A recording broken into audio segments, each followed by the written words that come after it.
So for my project, I went ahead and was going to restore entirely the Mustang 2. We had a little bit of complications, but it is pretty much complete. So it is a 1976, so it's old, and it's been beat on. Oh. Yeah. Wait a minute. 47 years. And it's old enough. Where's my shirt? So it's been beat up, and there were multiple things that have been done with this car. So this is what I saw when I first saw this car. This is what it was. Dust filled, kind of just tucked away in the back of a garage, and it was a very depressing sight. I actually drew a smiley face on the hood, hoping it would make it feel better.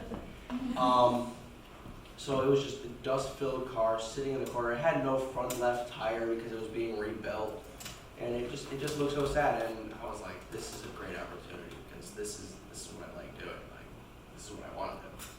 So that's the tire there. Well, there is no tire, but this is the actual entire wheel well with the suspension and everything. There's nothing. So I had to go through and put a whole new wheel system in there. Had to put a coil in there and add a few other components like tie rods and other things that are mechanical and talk. After that, we ended up getting it on there. Looked pretty, looked brand new. But that's not enough yet. So here is actually a picture from later on in the build because I didn't take a picture of the engine bay before I got the car, before we started messing with the paint and everything like that. But this is what it looked like in the beginning too, just without the hoses and the spark plugs and everything. But it was, it's a dirty engine bay, no air filter, and it's just, big old engine just sitting there. But it's completely dirty. It had a ticking issue in the beginning, and the steering column was broken, and the brake booster was also had a broken seal. So therefore, you got no brakes, you got no steering. Have fun. And that was the interior. That was after we took everything out and put the seat back in. So otherwise, that is completely gutted out. That every interior piece was sitting in the trunk. And at this point, I realized, oh, this is going to be a lot harder than I thought, because there's so much stuff that you have to do to make an interior work. So the first steps, were the biggest starting point. This is where you figure out what you really got to do and figure out what all the problems are. So we had to repair the engine, figure out what the issue was, and then we had to repair the front left wheel assembly as well, and then clean the interior and exterior because mice had gotten into the car and just torn it apart to absolute nothingness. So there's the engine bay again. You can see that we covered the air intake because, the carburetor, because mice were trying to get into it. We didn't like that. And it's just like dirt everywhere. That's all the mice, and they just absolutely tore this thing apart. They made a little stop rubber and we had fun. So this is where we started to realize what the actual body condition was like. So we took it outside, washed it down, water soaked, all the above, and we tried to get it as clean as we could to see what we really were working with. So as you can see, there's points in this car on the fender here and here. There's like a little scratch there. There's some here. There were dents and dings everywhere. I don't even know where half of them came from, but they were there. And there was Bondo, which is it's a two-part putty that you fill dents and everything with, and you gotta sand it down. It's a whole process. We'll get into it later. So at this point, I'm like, all right, it's a little bit different than what I was expecting to be underneath there, but it still looked really good. I saw it in the sun. I'm like, all right, I can do this. So here's just a couple pictures. The back hatch as well. The paint was just peeling and chipping, and it was not in good condition. It looked good, but it just wasn't in the greatest condition. So this, I would say either the hardest or the second hardest part of this entire build was sanding all the original paint off. And let me tell you, there was about 1/8 of an inch worth of different coats of paint and primer on top of each other, and we had to do it all by hand. All the Waldorf kids, you'll know what I'm talking about when I talk about sanding an eggshell. This is the result. So we went through the entire car. We did do some electric sanding on parts that you could, but on the parts where the fenders, where they bend and everything, it all had to be done by hand because you didn't want to flatten out the metal. And this took about 3.5, 4 months of my time just sanding it down. So here's a picture. This is the first time going around the car sanding it, just getting the base layer of the paint off, leaving me some of the primer and Bondo, and that's just sticking out. So you can see that on the fender there's certain parts and everything like that.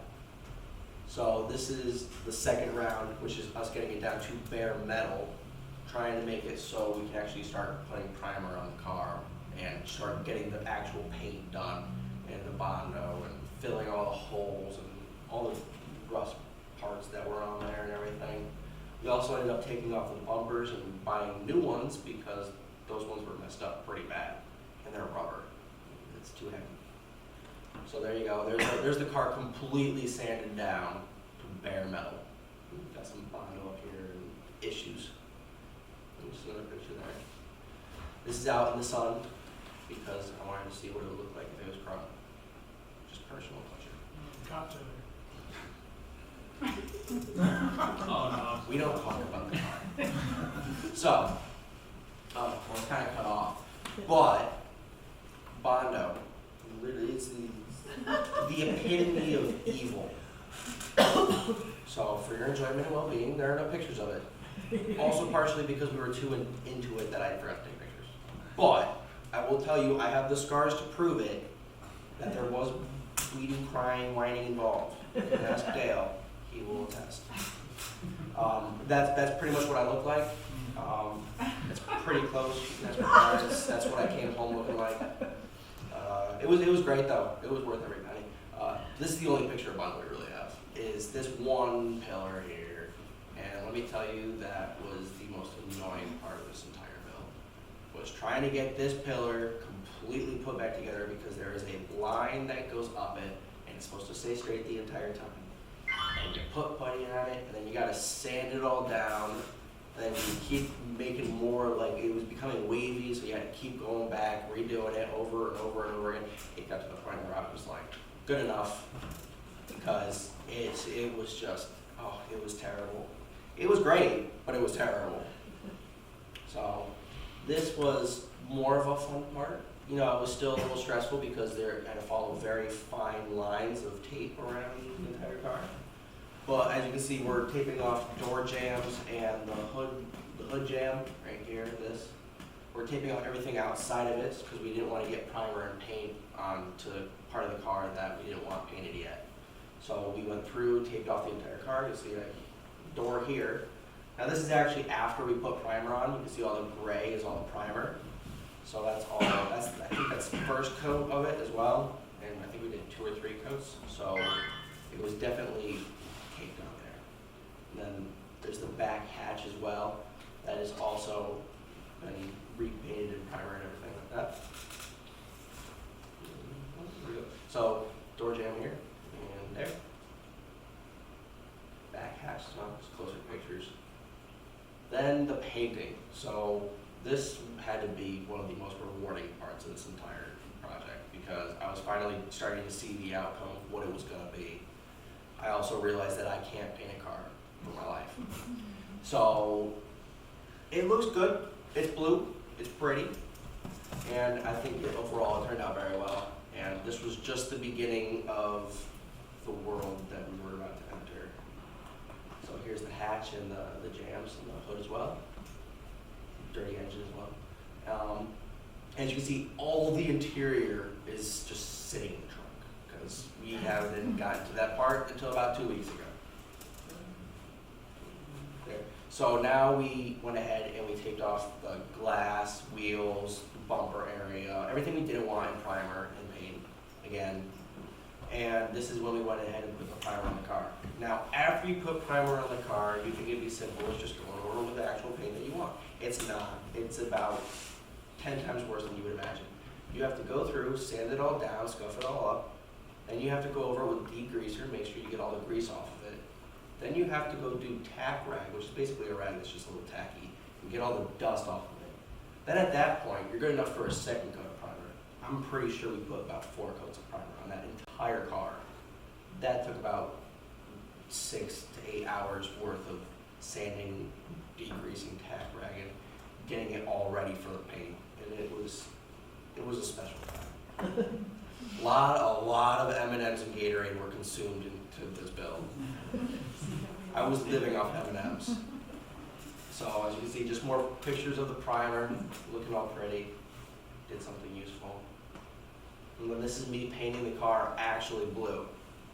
And painting it was very, very precise because in the beginning we started, the paint was too thick because there's a thinner that you have to add to the color of the paint and everything.